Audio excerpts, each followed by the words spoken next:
Halo, sapa saya sahabat podcast Sebayu FM. Hari ini luar biasa karena Sebayu FM menggelar lagi podcast. Di mana podcast ini pasti dong sudah ditunggu sama Sebayu semua ya. Biasa kita membahas banyak sekali yang terjadi di Kota Tegal. Dan seperti kesempatan hari ini spesial karena kita sekarang berada di BPP. BPP itu Balai Penyuluh Pertanian, lokasinya ada di Sumur Panggang, Kota Tegal ya. Dengan cuacanya hari ini sangat luar biasa, hari ini cuacanya bersahabat. Apalagi kita sudah bertemu dengan dua narasumber dari DKP 3 Kota Tegal yang tentunya jauh lebih bersahabat dengan sahabat podcast Sebayu FM semuanya. Karena hari ini kita mau ngobrol-ngobrol lagi sesuatu yang berkaitan dengan salah satu penyakit yang saat ini memang banyak menyerang binatang, khususnya binatang ternak di Indonesia. Dan saat ini memang sudah banyak korbannya gitu ya. Sudah banyak yang mati, ada yang dikubur massal, sebagaimana sahabat podcast Sebayu FM ikuti perkembangan informasinya. Dan kita mau update lagi nih dengan perkembangan informasi terkini mengenai PMK atau penyakit mulut kuku saat ini. Ya, dan sudah ada narasumber kita, Dr. Liza A. Purwandani. Apa kabar dok? Sehat dok? Alhamdulillah sehat mas. Masih dengan kesibukan nanganin penyakit ini ya, dok? Ya begitulah, harus. Iya, dan satunya lagi ada Dr. Uut. Gimana dok? Sehat juga ya dok ya? Alhamdulillah luar biasa. Soalnya kalau nggak sehat ini Sebayu bukan dokter gitu, bukan dokter jadi harus sehat terus. Oke. Ya, kita ke pertanyaan seputar terkait dengan PMK ya, Dr. Liza atau Dr. Uut. Jadi kita mau bahas lagi nih PMK itu sebetulnya apa sih dok dan apa sih penyebab dari PMK ini? Ini lagi booming, tren menggantikan COVID mungkin gitu ya. Penyakit kok yang berarti COVID-nya ternak gitu? Ya, ya. Ini sangat menular di ternak hewan ruminansia. Jadi PMK itu penyakit mulut dan kuku. Dia menyerang ke semua jenis hewan ruminansia yang berkuku genap. Jadi ya sapi, kambing, domba yang kukunya genap. Ya, berarti nggak bakalan kena. Kalau gini kena dok. Nggak bakalan kena kayak gitu. Makanya 5 aja kita. Gitu. Ya, terus sapi, kambing, domba, babi juga bisa. Terus kerbau itu bisa terkena penyakit mulut dan kuku. Dia istilahnya tingkat penularan penyakitnya tinggi sekali, hampir dikatakan 100%, tetapi tingkat kematiannya atau mortalitasnya itu sangat rendah. Jadi istilahnya bisa disembuhkan kalau penanganannya cepat dan tepat. Seperti itu. Berarti memang harus binatang yang berkuku genap ya dok ya? Kalau ganjil nggak bisa ya dok ya? Iya, karena si reseptor virus itu hanya ada di hewan berkuku genap. Gitu. Jadi Anda jangan membayangkan kalau kuda atau mungkin kambing kukunya ganjil ya. Jangan aneh-aneh bayanginnya. Oke. Kemudian kalau binatang yang terkena PMK ini gejalanya apa dok? Ini sama kayak COVID-nya manusia atau gimana dok? Ya, jadi penyakit ini bergejala khas atau istilahnya patognomonis istilahnya. Dia gejalanya khas itu ada lepuh di daerah mulut, mukosa mulut, lidah, seperti itu lepuh-lepuh kayak sariawan lah istilahnya gitu. Sampai akhirnya terus ngeces, hipersalivasi, sama ada lepuh-lepuh luka di daerah kaki, teracakan di kukunya, di atas kukunya itu luka, bahkan sampai kukunya lepas.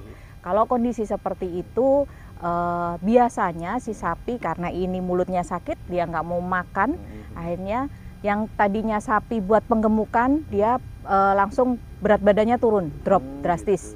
Yang sapi atau kambing perah atau diambil susunya, akhirnya produksi susu turun drastis, drop.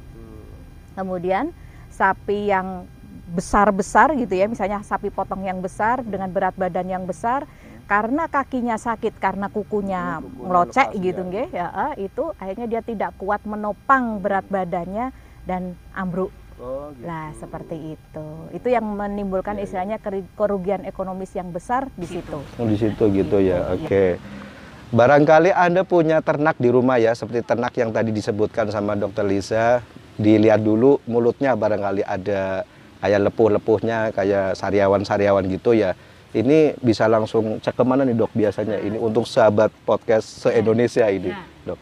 Yang jelas itu sudah istilahnya kayaknya peternak sekarang rata-rata sudah langsung tahu ya, karena booming PMK. Terus begitu ternak sapinya kok terlihat ngeces-ngeces, segera laporkan ke dinas peternakan gitu ya. Laporkan ke petugas dinas, bisa baik yang mungkin di tiap kecamatan ada penyuluh PPL nggih, PPL laporkan, nanti bisa dilaporkan kembali ke dinas, ke petugas dinas, ke dinas peternakannya. Nanti dari dinas langsung menerjunkan petugas tim medisnya, biasanya seperti kami itu langsung ke lokasi, kita cek, kemudian biasanya kita terus laporan ISIHNAS gitu, kemudian nanti ada dari pusat akan pengambilan sampel dari lab Balai Besar Veteriner Wates itu untuk langsung melakukan pengambilan sampel terhadap hewan-hewan yang diduga sakit tersebut. Iya. Ngeri gitu ya, Sebaya-Sebayu. Tapi kita juga mau tanya nih sama Dokter Lisa dan juga Dokter Uut terkait dengan hewan yang sudah terkena PMK ini gitu ya. Kadang kan pikiran kita orang awam penyakitnya hewan nular juga nih ke manusia gitu kan. Ini bisa nggak sih dok sebetulnya PMK nular ke peternaknya kayak gitu? Atau PMK hanya menyerang pada hewan ruminansia. Oh gitu, hanya menyerang hewan ruminansia ya? Ruminansia. Dia bukan penyakit zoonosis, bukan penyakit yang menular dari hewan ke manusia, gitu. Jadi memang penularan tinggi, tapi sapi ke sesama sapi, sapi ke kambing, kambing ke sapi. Orang itu kita manusia atau orang kandang, petugas kandang itu dia sebagai pembawa, justru malah pembawa virus tersebut bisa menularkan dari kandang yang satu, misalnya yang sudah terkena ada virus PMK, kemudian orang ini main, kemudian berikutnya dia main ke kandang yang masih bersih, masih sehat nih, nggak ada yang sakit, tapi besoknya itu kemungkinan sapi-sapi yang tadinya sehat, loh kok mulai ada ngeces, kok mulai kakinya pincang. Nah itu jadi dibawa sama orangnya. Oh gitu. Gitu. Oh ternyata begitu ya Sebaya-Sebayu.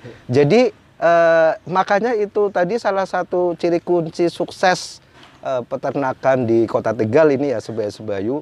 Ternaknya sehat-sehat semua. Katanya itu sampai di karantina loh Sebayu. Ini kita tanya nih ke Dokter Liza atau Dokter Uut. Bener di karantina nih dok? Ya judulnya isolasi. Isolasi. Dikasih isolasi. Isolasi yang banyak ya. Takkan biar nggak ngecas. Iya. Jadi diisolasi. Jadi kuncinya kalau ada penyakit ini yang pertama isolasi. Kemudian isolasi itu berarti dipisahkan dari hewan yang sehat. Jadi misalnya dalam satu kandang itu ada 10 gitu ya. Terus kemudian ada yang sakit satu pisahkanlah gitu. Kalau aduh nggak ada lagi tempatnya, ya udah dipinggirkan. Tapi biasanya kalau masih dalam satu kandang, misalnya satu kotak satu itu, yaitu besoknya akan terus bersepuluh ini biasanya kena tertular. Jadi isolasi, kemudian yang kedua adalah sanitasi, jadi kebersihan kandang, biasanya disemprot pakai desinfektan. Biosecurity itu pembatasan lalu lintas ternak dan manusianya. Kasih polis lain. Jadi perboden nggak boleh masuk selain petugas kandang gitu ya. Kemarin saya lihat itu ya. Iya harusnya. Sampai anak-anak kecil di. Iya nggak boleh. Gitu ya, jangan masuk, gitu ya. Terus pengobatan, misalnya pengobatan yang cepat dan tepat. Dia istilahnya si sapi ini selama 2 minggu itu biasanya terus bisa pulih kembali, sehat kembali. Oh, begitu ternyata ya. Sebaya-Sebayu jadi itu adalah salah satu kunci kesuksesan bagaimana DKP 3 dengan petugas-petugasnya, Dr. Lisa, Dr. Uut, dan tim QR, Quick Response penanganan PMK di Kota Tegal bisa sukses karena dari ratusan ternak yang saat ini ada di Kota Tegal bisa aman dari PMK. Bahkan sebelumnya memang saya juga ngikuti perkembangannya ya dok ya.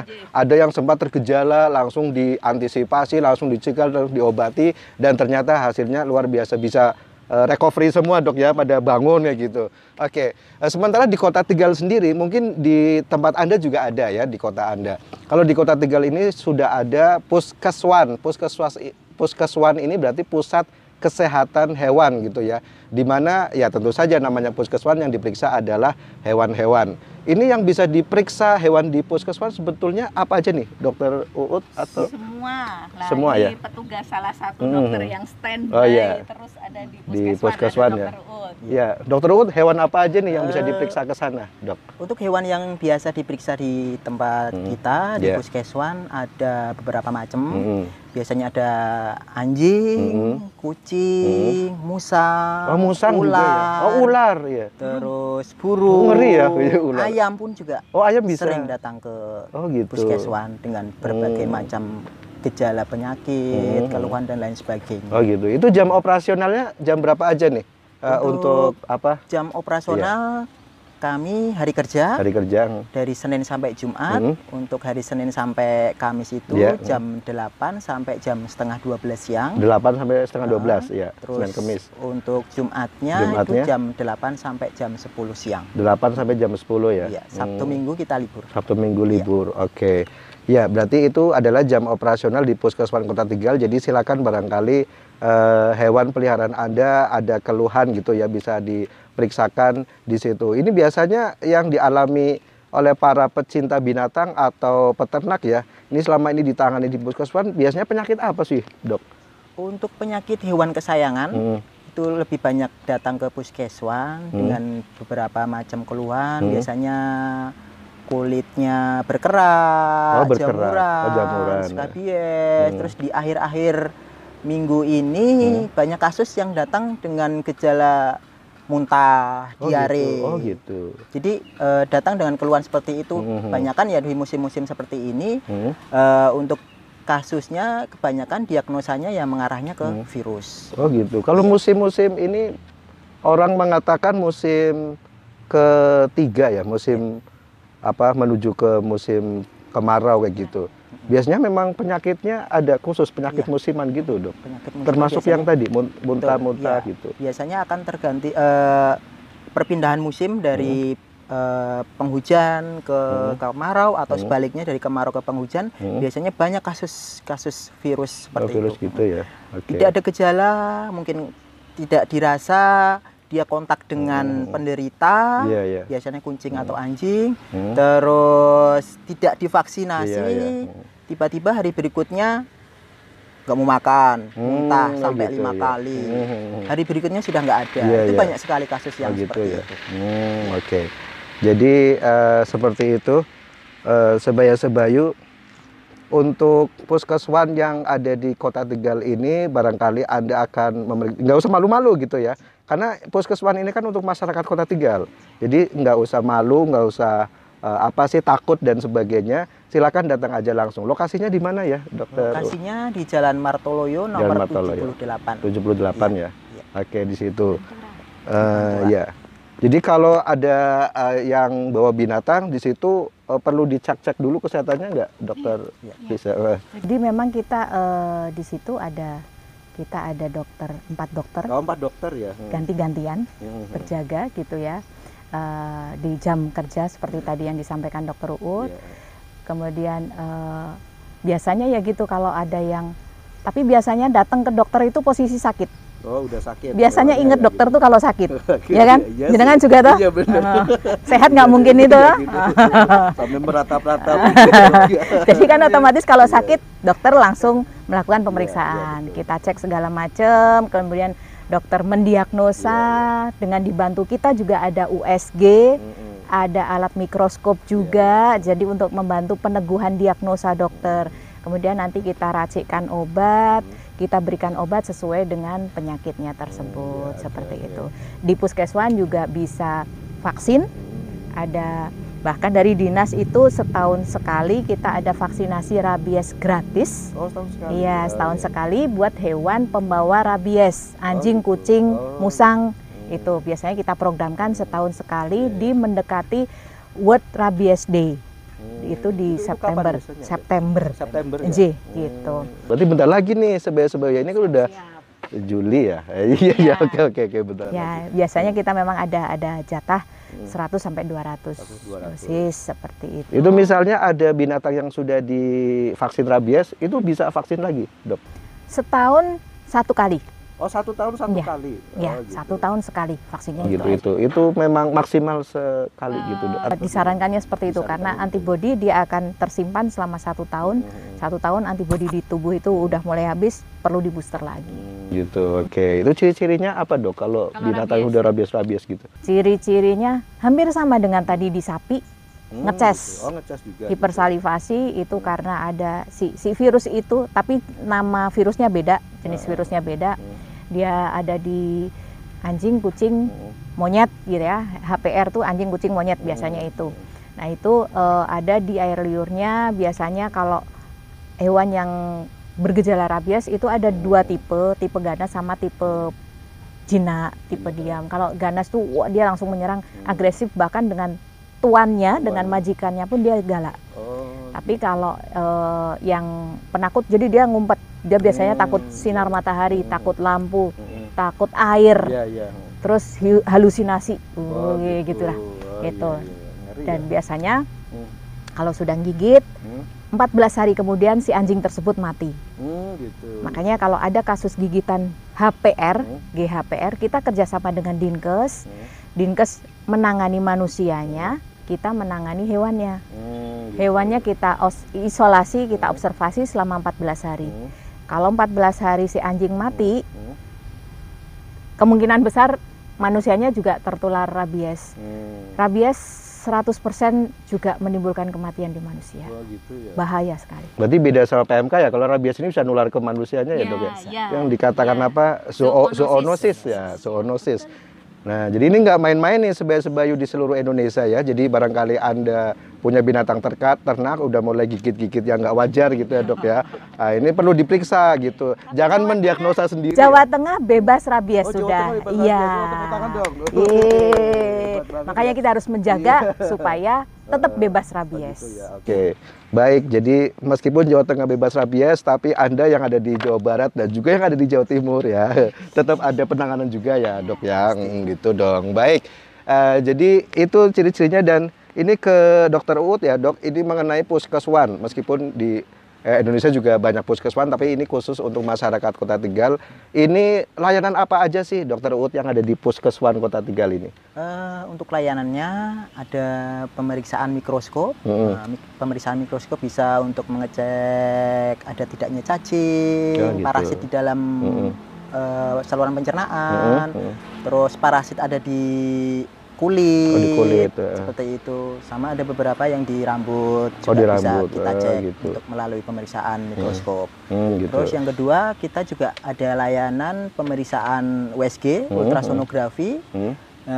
Biasanya dikhususkan untuk hewan-hewan yang bunting atau yang dikira seperti bunting. hamil tapi ragu-ragu, monggo bisa periksa ke puskeswan. Oh gitu. Jadi nggak semuanya yang terlihat bunting itu ternyata bunting. Iya. Bukan. Jadi kita harus bisa memastikan menggunakan USG ini karena banyak sekali kasus dikiranya bunting ternyata ada penyakit bukan. lain. Oh gitu. Banyak sekali. Gitu. Satu bisa karena radang rahim. Seakan-akan perutnya membesar, tapi di itu dalamnya radang, ada nanahnya. Oh gitu. Terus yang kedua bisa juga karena FIP, feline infectious peritonitis. Itu apa? Jadi ada cairan di peritoniumnya di rongga perutnya. Rongga perutnya. Seperti Gitu ya. Jadi dirasa seperti bunting tapi ternyata tidak bunting. Ternyata tidak ya. Jadi kalau USG ini bisa untuk mengetahui kelamin janinnya nggak Dok? Kayak manusia gitu ya. Kalau manusia kan pengen tahu nih bayinya cowok apa cewek gitu ya. Ternyata bukan cowok bukan cewek. Ngumpet Jadi ya. kalau misalkan USG untuk hewan dia hanya untuk mendeteksi bunting atau tidaknya. Terus berapa jumlah ekor estimasi fetusnya. Terus yang ketiga berapa kira-kira nanti akan lahir. Gitu. Bisa ditentukan dengan ukuran kepala dari si fetusnya itu atau dari panjang si badannya si fetusnya. Jadi kita tidak ragu-ragu, oh nanti estimasi dari USG ini akan keluar di bulan tanggal 15 Agustus. Nah, kita sudah prepare tuh. Tanggal 15 kita sudah tidak pergi kemana-mana, sudah persiapan segala sesuatu, jadinya nanti hewan peliharaan kita aman saat lahiran. Oke, ini bagus nih Sebaya-Sebayu untuk Anda yang punya bisnis peternakan ya, jadi penangkaran binatang ternak untuk dijual karena nilai ekonomisnya tinggi, mahal, misalnya punya anjing ras yang masih asli gitu kan, atau kucing ras asli, atau binatang yang punya kelebihan lainnya. Jadi pastinya itu dong dikembangbiakan gitu ya. Jadi supaya lebih bagus lagi janinnya dan perkembangbiakannya kan bisa kerjasama dengan DKP 3 gitu ya. Di seluruh Indonesia bisa ya, terutama yang ada di Kota Tegal gitu.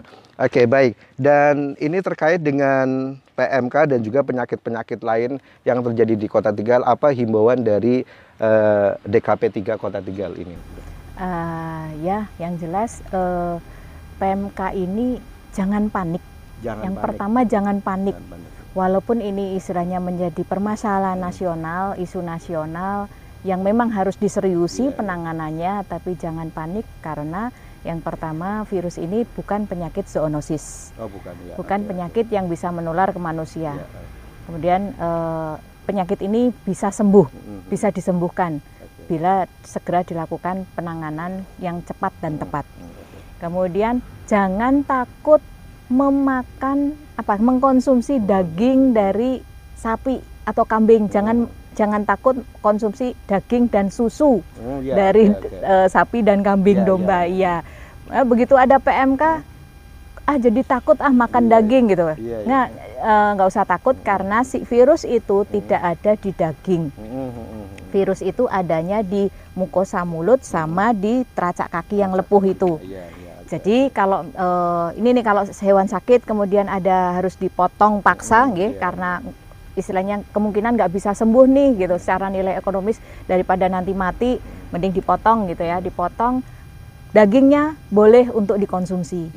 Yang tidak diperbolehkan adalah teracak kakinya sama kepalanya gitu. Jeroan juga sebaiknya kalau memang itu sebaiknya nggak usah dikonsumsi, tapi kalau memang harus dikonsumsi harus dimasak secara sempurna dengan cara dipanaskan minimal 30 menit seperti itu. Kita kan kalau orang kita kalau masak daging kan sampai empuk gitu kan, berarti kan sudah lebih dari 30 menit ya. Malah sampai lupa dok. Sampai sat. Sampai pancinya tuh ke atas. Jadi barbeque. Iya. Iya, itu virus sudah bablas. Betul. Itu nggak mati lagi. Udah punah Sebaya-Sebayu ya. Oke, ya baik. Untuk ini kalau mungkin ada tambahan dari Dokter Uut, himbauan untuk pencegahan ya. Pencegahan untuk PMK ini ya. Yang jelas sebenarnya penyakit ini kayak Kota Tegal itu memang populasi ternak sapinya sangat sedikit. Kita itu populasi ternaknya sangat sedikit. Kita kemarin sempat ada istilahnya kejadian kasus, kita juga ngicipi nih bagaimana sih kena PMK gitu ya. Itu karena kita pertama kemasukan hewan dari luar Kota Tegal. Begitu pas ada woro-woro surat edaran dari pusat, ini ada penyakit baru nih PMK gitu ya, waspada.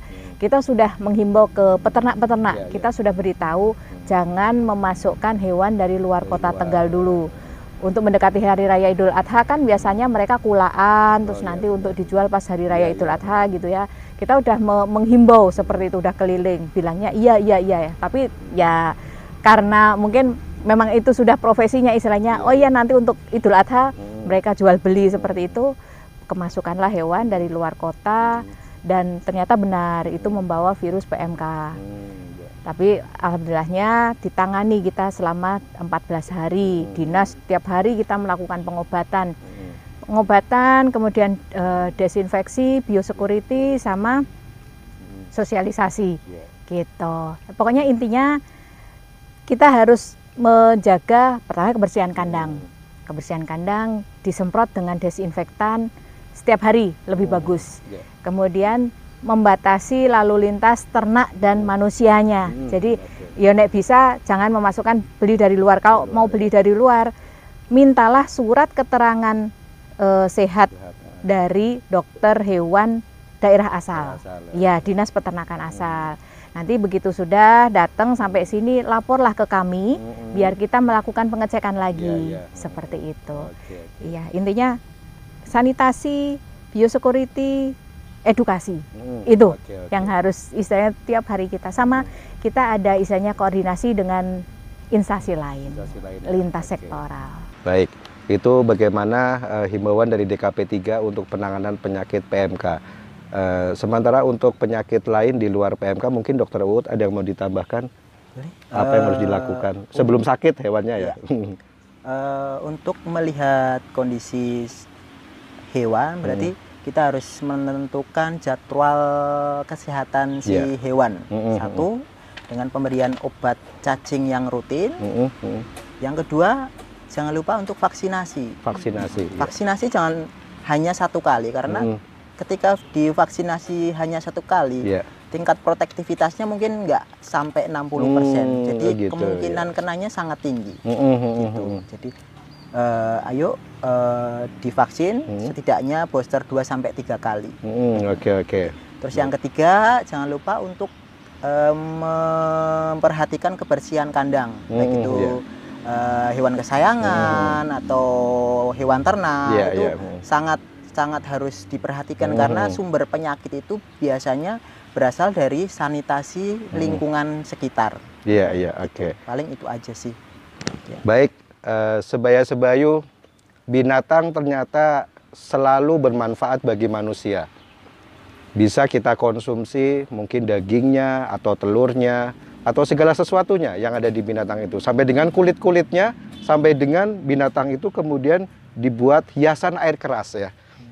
Atau bisa jadi binatang itu hanya sebagai penghias pencuci mata kita di rumah. Mungkin kucing yang bagus, anjing yang bagus, mungkin Anda juga pecinta reptil dan jenis binatang lainnya. Ternyata binatang juga mampu menjadi lebih dari sekedar sahabatnya manusia. Demikian podcast Sebaya FM untuk hari ini. Saya Galih, kemudian Dokter Lisa, kemudian Dokter Uut. Ya, pamit mundur. Wassalamualaikum warahmatullahi wabarakatuh. Terima kasih. Jangan lupa like and subscribe.